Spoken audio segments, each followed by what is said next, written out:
Yo guys, what is going on? It is Invin here, and today what I am bringing to you all is a quick video on the behind the scenes expedition Mutators, which is an article posted on the news section of the New World website.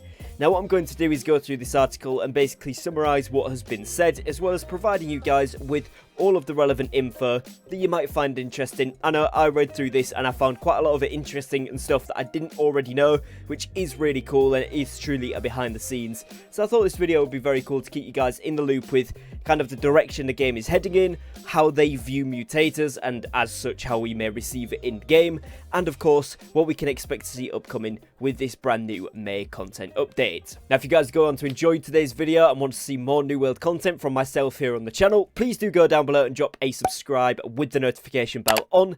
And if you find the video useful and informative, keeping you in the loop with the latest and greatest, make sure you drop me a like, as that also really helps to support me and my content here on YouTube. And without further ado, let's talk about the mutations. So the first thing that they go on to say here then is about how mutations challenge players, but they strike a balance between challenge and accomplishment. So when you complete these, you get that sense of accomplishment, and it basically is a tiered ladder type system. The more gear score you get, the further up you go. But not only that, you're going to encounter different mutations based upon what the factor is. So whether it's explosive, whether it's censored, etc., then these are all going to provide different gameplay elements, making them be even more difficult for some players. Some people will find censored easier than hellfire, and hellfire easier than censored, etc., and kind of mixing it up each and every week so that there's something different and different types of content that players can come to, as well as different combinations of maps and mutations that players can do along the way, which I agree with. I think that is a really cool factor, and I think a lot of us have enjoyed maxing out each of the expeditions, getting them to that level 10, and enduring the different mutations that we've had available to us. Some I prefer much more than others, I will say, but I think that's kind of the nature of the beast, and I think that's the way that it should be in a lot of ways.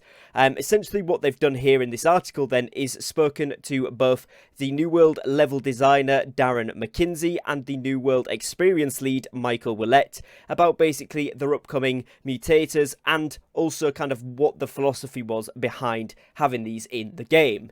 So they go on to explain here in the design and development section that they took a lot of inspiration from roguelike games and essentially their passion for that genre, but wanted to add it to this MMO experience, hence how you get different kind of progressing tiers of difficulty. And obviously if you go to like mutation level 9 when you've got 615 gear score, you're going to get absolutely stomped, and that's kind of the intention. It's kind of gradual progression while doing familiar content, but each time it's adding a step of difficulty, which I do think they've captured very well, and I think a lot of players have enjoyed that aspect of the game. Now they also go on to talk about here the different types of mutations that they've already added, such as the explosive, and then further down here talking about the censored one as well, which is of course the void one.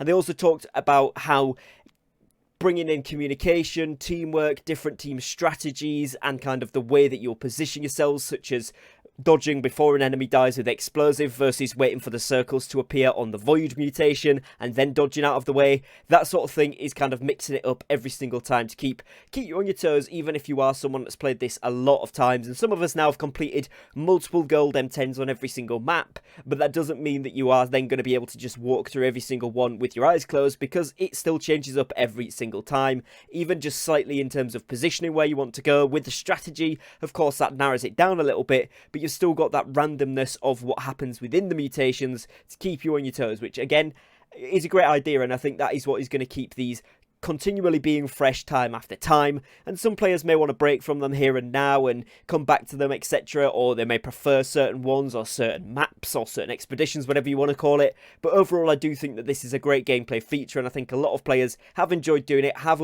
enjoyed upgrading their gear, and would like to see this expanded further in the future. Now they're going to talk about all of the different departments of game design that went into it. So they mention here visual effects, user interface, character design, combat design, expedition design, all coming together to make these kind of work out.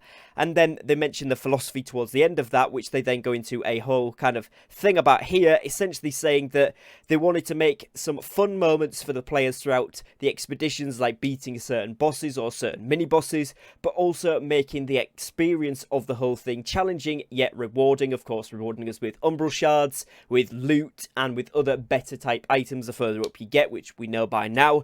And of course, still making these, you know, a familiar kind of environment which most players by level 60 have played through both Lazarus and Genesis, at least at some point when they're making their way up to 600 gear score. I would imagine now more than ever, most players will just get as many of those under their belt in order to get their expertise levels up. So now by the time you do get to that point where you're going from 600 to 625, this is a very familiar environment, but what it does bring is that extra level of, right, now you've got to step it up, now you've got to be aware, now you've got to be on your toes, and that is something that they plan to continue with future development into the expeditions. But they've also said that really what they want to do is promote unique scenarios and different team dynamics to strike a careful balance between, you know, getting the teamwork right, getting the communication right, and then also, you know, just straight out too difficult. So I think they've got there with that now, and I do think that when we first came out, a lot of us were like, wow, level 5 is ridiculous. But as soon as you get your gear score up and then you can clear level 5, then you're like, level 8's ridiculous. But again, it's just constant progression. By the time you get there, that is kind of what we're expecting now. We're all kind of used to it in the community, and I think they have been pretty well received overall. People have been glad of the addition of them, and I do think it was a good thing to bring out. Now, what they've said here is they've wrote kind of the next part on finding the right balance of challenge, and you know, they said basically spawning powerful enemies and just putting them into a map isn't what they wanted to do, because they want to create an experience rather than just go and fight these mobs, which again, I think they did do a good job of with this. And I think that, you know, given with community feedback that has also helped with the development line of this, that has really helped to shape these expeditions into the beast that they are today. And I think the fact that they have listened to community feedback on such a high level is really props to them, and has actually improved this experience a lot, at least in my opinion. And I know a lot of people across the community do feel the same way. Now, obviously, they've said they review the feedback from each new release that helps to further iterate mutators through new effects. And of course, you know, going forward into development, like we're getting 3 new mutators in this May update. Because they've had all of that feedback before, when we go into these, they should be relative to what we've seen and, you know, kind of what the players are enjoying once they are inside. So they then go on to, you know, kind of see that they want to make sure the players feel a great sense of accomplishment and that they're getting a win regardless of their steps. So even from Mutation 1, for example, all the way up to Mutation 10. And the only time I would say that doesn't work as well for me is obviously when you get a new map coming out like the depths. You'll have to go back and do the basic version, then 1, 2, 3, 4, all the way up, which kind of feels like a good step because you are progressing the ladder of difficulty, but obviously not being able to earn the maximum amount of umbral shards straight away is a little bit frustrating. However, most of us do like climbing up and maxing out all of those maps, so I guess there's kind of that element of progression there as well, which is a good thing for some players. Some players don't like it. Again, it's kind of 50-50, but I think there's enough players out there that do like it that you can then just keep running M9s and M10s with if you are at that level, and then you can kind of bring your score up, because I do like that feature where if you complete a higher level one, it increases by 1 every single time you do it. So again, if you are a high level player, wait for somebody else to get there, join in with them, and then you'll gradually increase that up. By the time you've done 10 runs, you'll be at the M10 level if you, of course, got the right score for them. So that is a really, really cool thing. Now, the final bit here, they basically went on to talk about what we're going to be seeing with the May content update, and that is the brand new 3 mutators we have coming, which are Overgrown, Barbaric, and Fiendish. I'm going to just read through these for you guys because these are very, very cool, and it should give you a little insight into what we can expect going forward. So, Overgrown first then. This focuses on nature damage and resistance. Overgrown adds effects like Toxic, which is a pool that tracks down players, and Compost, which turns trash into healing auras or areas for their allies. So, as you can imagine, the Toxic pool chasing you around is going to be very similar to that kind of Void one where you're hitting them, they've got Paranoid, and it spawns little Void spikes on the floor. That is going to be very challenging, but very fun by the sounds of it, and will keep us certainly on our toes. I can imagine with the brand new depths map being added in with this as well, it's going to be quite a tricky one in some areas, especially when you're going through those teleport locations. That could be interesting. And also turning the trash into healing areas, that could be really cool as well to see what happens with that. You might have to have some people in there that are using some of these healing reduction effects to be able to kill some mobs, which brings a whole new level to these, and again, sounds very interesting indeed.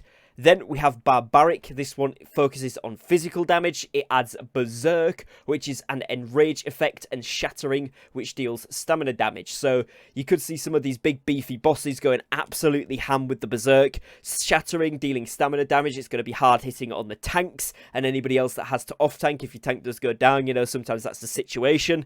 Focuses on physical damage, so maybe big armor is going to be the way to go with this, but then is that going to mean we need more heavy players? Is it going to be light speed is better because you're going to be able to dodge more. Who knows? But again, another great kind of element to the gameplay that could switch up the entire expedition. And finally, we're looking at Fiendish. This one brings us curses that focus on the nocturnal. Fiendish adds Weary, which will weaken players with Rend and make them vulnerable with Slow. So you're rended and you're slowed. This could be really, really tricky, especially for melee DPS. I'm seeing that could be really tricky for. But also, you know, if you get your healer stuck somewhere and they get targeted by some of the mobs that like to just go off and hit people, this could be pretty challenging. Also, it features Blood Offering, which stacks damage over time. So essentially, you get debuff by the sounds of it on you that will continue to do damage and will stack up over time to do more and more damage. So you are going to need your healers to be on their toes, but it looks like they could be getting rendered, slowed. Again, could be a very tricky one, but it sounds very, very interesting to change the dynamics of the dungeons and really encourage that teamwork. Maybe you want an off healer for that particular mutation with, you know, someone else that's got a cleanse on there so that your healer can focus on healing, you can cleanse them and all that kind of good stuff. Who knows? But it sounds like a great, great opportunity for much more strategies to come out. And again, like we said there, we have got the depths coming to the Expeditions Mutation version as well. So that's really exciting. We also have the ones we already have that are going to be on there, plus these new ones. So many new combinations, and I am looking forward to this to be something very exciting when we get the May update. But that is going to be it for today's video, guys. Hopefully you have enjoyed this video. Just a quick update on what they've been talking about, and also this new content that they've explained to us a bit more here, which I think is very, very cool indeed. If you have enjoyed, please do be sure to drop me a like and a subscribe down below, as both of those things hugely help to support me and my content, so I'd really, really appreciate that. And other than that, guys, that is going to be it. So thank you for your time, thank you for watching, and I will catch you again very, very shortly on a brand new video. Take care, guys, and peace.